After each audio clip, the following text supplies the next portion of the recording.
I think that the European leaders cannot forget and cannot hide this very important position of the European Parliament. It is fundamental what the European Parliament has been doing in the meantime.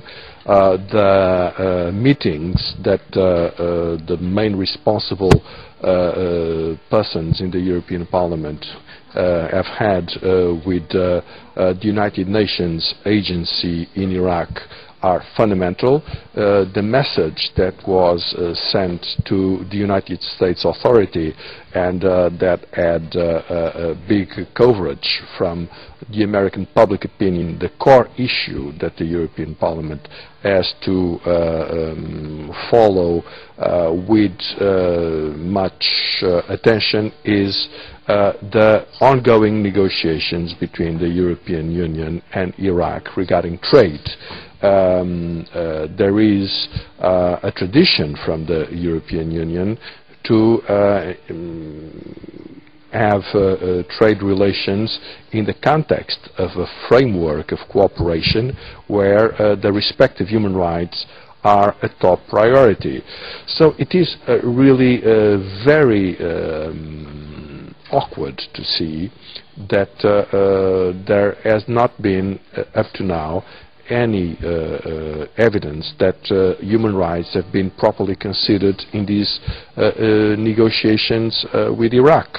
And I think that the European Parliament, that has now, with the Lisbon Treaty, a much bigger power regarding trade relations, has to oversee very carefully if human rights conditions, and especially the respect of the Ashraf residents, and as well the question of the circumventing sanctions on Iran. We have to take in consideration that the last few years in Iraq were disastrous from the point of view of human rights, and to a large extent Ashraf has been something like an isolated village in a sea of destruction and of terrible human rights violations.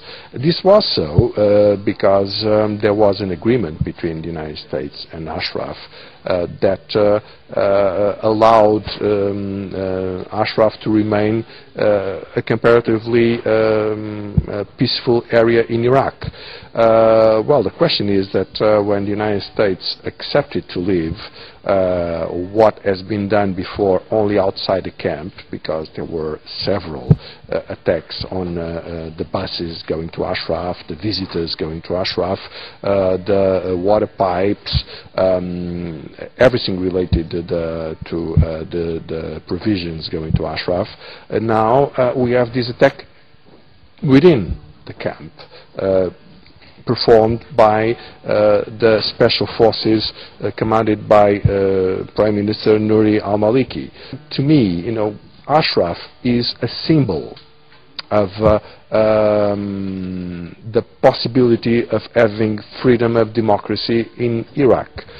If Ashraf will not be possible, it means that no freedom and no democracy will be possible in Iraq.